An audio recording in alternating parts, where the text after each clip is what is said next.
We're going to begin with the political confusion on Capitol Hill, all of it tied to immigration, after weeks of threatening to impeach DHS Secretary Alejandro Mayorkas for allegedly ignoring the border crisis. GOP lawmakers did not have the votes to make an impeachment stick. And at the very same time, some of those same Republicans, apparently spooked by a warning from Donald Trump, worked to kill a bipartisan Senate bill that might have addressed the very same immigration problems Mayorkas is accused of ignoring. Nicole Killian is on Capitol Hill for us, following it all. People want to know what is going on there. Nicole, good morning. Hey, good morning to you, Tony. House Republicans haven't ruled out holding another impeachment vote against Secretary Mayorkas, which would mostly be symbolic, even though last night's vote failed. In fact, the margin was so close that two members who were recovering from serious medical issues had to come back. In a nail-biting vote, the resolution is not adopted. An attempt to impeach Homeland Security Secretary Alejandro Mayorkas was rejected Tuesday on the House floor. I would say it's a clown show, but that would be a disservice to actual working clowns. One of the deciding votes was Texas Democrat Al Green, who surprised colleagues when he showed up unexpectedly from the hospital after a recent surgery. He spoke briefly with CBS News from his hospital bed following the vote. Nobody on the Hill pressured me. I went there to help a good man keep his reputation. What they did was wrong. 3 Republicans broke ranks, joining the Democrats, including California's Tom McClintock. You're not concerned about any political consequences from your decision? When you're an outlier on a subject, you better be damn sure you're right. The defeat marks a stunning blow for House Republicans, who filed 2 articles that allege Mayorkas willfully refused to comply with the law and breached public trust. A DHS spokesperson called it baseless. What the hell just happened? In the Senate, negotiators of a bipartisan border compromise tried to resuscitate it after Senate Republicans torpedoed the package. The idea that we committed to supporting whatever came out of this negotiation is pure, unadulterated bullshit. And declared it dead. We have no real chance here to make a law. At the White House, President Biden made a last-ditch appeal and pinned the blame on former President Trump. I want to be absolutely clear about something. The American people are going to know why it failed.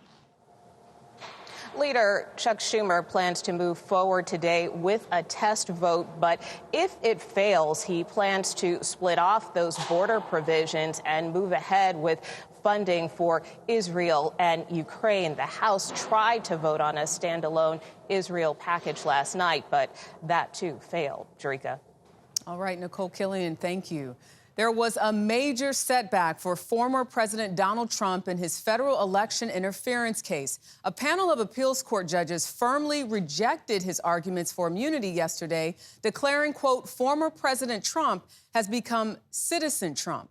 Jan Crawford is at the federal courthouse in Washington. Jan, what does all of this mean? Well, good morning. I mean, it means that Trump is all but certain to go to the Supreme Court and ask them to intervene. He's got till Monday to do that. And whether or not the justices take up this case, that could determine when Trump goes to trial. From the courthouse to the campaign trail, former President Donald Trump has insisted he should be immune from criminal prosecution. You have to have a guaranteed immunity for a president. Otherwise, a president's not going to be able to function. But on Tuesday, a D.C.-based federal appeals court rejected Trump's sweeping claims, unanimously ruling that the former president must face trial for efforts to subvert the 2020 election, saying any executive immunity that may have protected him while he served as president no longer protects against him in this prosecution.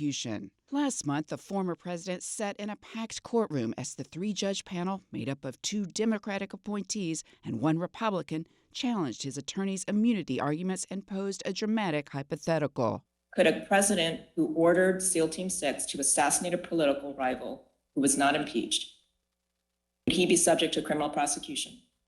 If he were impeached and convicted first. Since the Senate declined to convict Trump, that argument would mean special counsel Jack Smith couldn't either, and the appeals court flatly rejected it.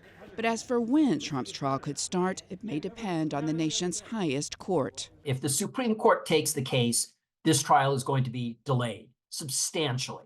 However, if the Supreme Court does not take the case, then that means that this trial, in all likelihood, will move ahead fairly quickly. Now, tomorrow, we are going to be up at the Supreme Court for historic arguments in another case involving Trump. The justices are going to decide whether Trump can even be a candidate for president or whether states can kick him off the ballot for committing so-called insurrection after the 2020 election. Tony? Jan Crawford staying on top of it for us. Jan, thank you very much. We're going to turn now to the historic conviction of a mother in a school mass shooting case. This could change the way that some crimes are prosecuted going forward. A Michigan jury found that Jennifer Crumbley was guilty of 4 counts of involuntary manslaughter yesterday. Prosecutors have been arguing that Crumbley gave her son a gun while also ignoring his declining mental health. She blamed her husband for her son's actions. Elaine Quijano has reaction to the verdict. After more than 10 hours of deliberations, the jury reached its decision. We find the defendant guilty of involuntary manslaughter. Jennifer Crumbley looked down as she was handed 4 guilty verdicts for each of the Oxford High School students killed in 2021 by her son, who's serving a life sentence. The jury sided with the prosecution, marking the first time a parent has been convicted in the deaths of a mass shooting committed by their child. Prosecutors shook hands with the families of the victims after Crumbley was placed in cuffs. Craig Schilling, who lost his son Justin, had this message for her. You wouldn't have to go through any of this if you would have just done your job as a parent. Throughout the trial, the jury heard how Ethan Crumbley gained access to a gun by his parents. I wish he would have killed us instead. Prosecutors said Jennifer Crumbley repeatedly ignored mental health warning signs and just hours before the shooting refused to take her son home after a school meeting about his violent drawings. The jury foreperson told CBS News Detroit the case had a crucial detail. The thing that really hammered it home is that she was the last adult with the gun. Steve St. Juliana's daughter, Hannah, was 14 when she was killed by Crumbley's son.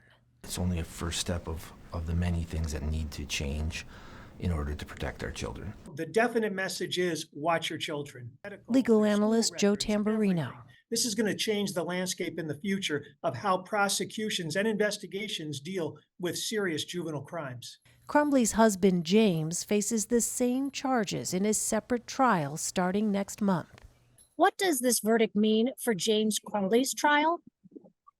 It's not good for James Crumbley. According to Mrs. Crumbley, he's the one who was in charge of the gun with Ethan. Jennifer Crumbley will be sentenced April 9th. She faces a maximum of 15 years on each count. Now, one victim's father told me it's the verdict that matters most to him, not the sentence. He says it's about accountability, and he hopes that this is the start of gun safety changes in this country. All right, Elaine Quijano, thank you. Parts of California are still in danger of mudslides after days of heavy rain there. The system has swept away homes, knocked down trees and power lines, and covered neighborhoods in sludge. Carter Evans spoke to people whose lives changed in an instant.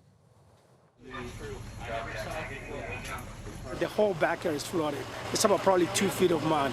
Jesus Barron is dealing with a muddy mess at his Hacienda Heights home in LA County. He shot this video after a mudslide barreled into his house on Tuesday. Then he took us inside. We have no power. Think about the amount of force it took to do this. It came through the wall, as you can see. Yes, it took down the studs, it took down everything. Yes. Wow. There have been hundreds of mudslides across LA since the atmospheric river first slammed into California Sunday, dumping more than a foot of rain in some areas. The powerful storm left a trail of destruction and a massive cleanup job across the most populated county in the country. This is a huge tree. Just look how big the trunk is. Neighbors say it came down around 6 in the morning, a huge crash that caused a chain reaction, took out multiple utility poles down the street. Yeah, I'm still kind of speechless. Stephanie Z told us she was house sitting in Brentwood when that tree fell. The power was out, so she went to charge her phone in her car when another tree barely missed her. That one? That one. Right in front of your car. I am lucky I'm alive. This is Jesus Baron's backyard, and it looks like that hillside is ready to come down. The hole in his house is already as big as I am, and the danger is not over yet. The ground is so saturated here, we could see trees falling and more mudslides days, even weeks after the storm passes. Vlad? All right, Carter, thank you very much. The first official report on the Boeing 737 MAX 9 jet that lost a door panel in mid-flight says 4 crucial bolts on the panel were apparently not installed, and the Alaska Airlines plane may have completed more than 150 flights before the panel blew out last month. Chris Van Cleve is tracking the investigation.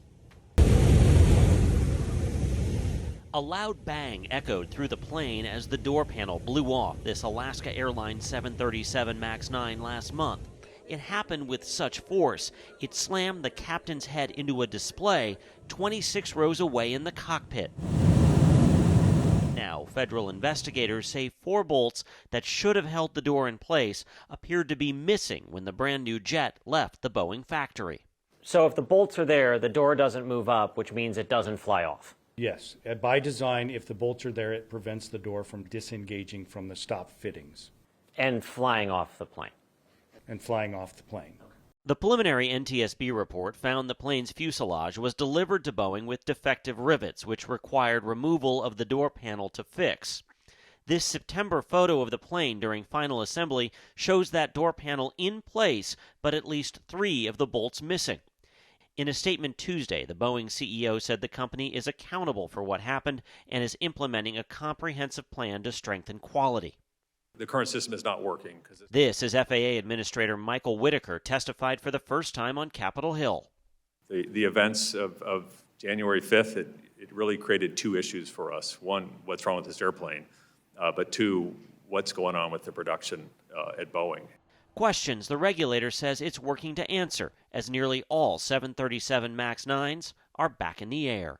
For CBS Mornings, I'm Chris Van Cleve. Turning now to Gaza, where Israel continues an intense fight with Hamas despite global pressure for a ceasefire and domestic pressure to bring hostages home. Deborah Pata is in the West Bank as Secretary of State Antony Blinken tours that region. Once again, Deborah, good morning. Good morning. Secretary of State Antony Blinken is expected to press for what he has called an essential truce agreement. There is growing urgency for a deal. Israel has confirmed 31 more hostages have died in captivity. The families of those still being held are desperate for the remaining more than 100 loved ones to come home. And now that Israel is targeting Gaza's last remaining safe zone, Rafah, a deal can also not come soon enough for Palestinians who've endured 4 months of one of the heaviest bombardments in the history of modern warfare, killing over 27,000 people, according to the Hamas-run health ministry. Hamas has come back with a 3-phased plan, which demands a 135-day ceasefire, during which all the hostages would eventually be freed. Israel would withdraw its troops from Gaza, and talks would begin to end the war permanently. President Biden has called the proposal a little over the top. Blinken is speaking to both Israeli leaders and, here in the West Bank, to Palestinian officials. Jerika?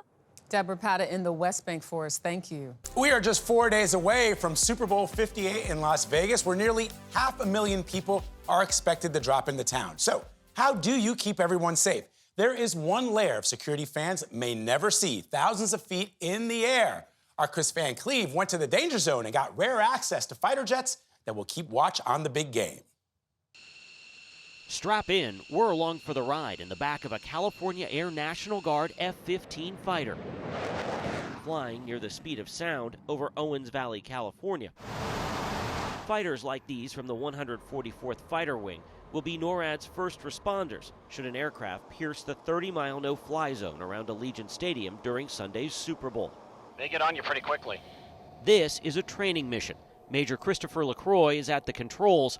We are playing the role of the airspace violator after crossing into the simulated no-fly zone referred to as a TFR and not answering air traffic control.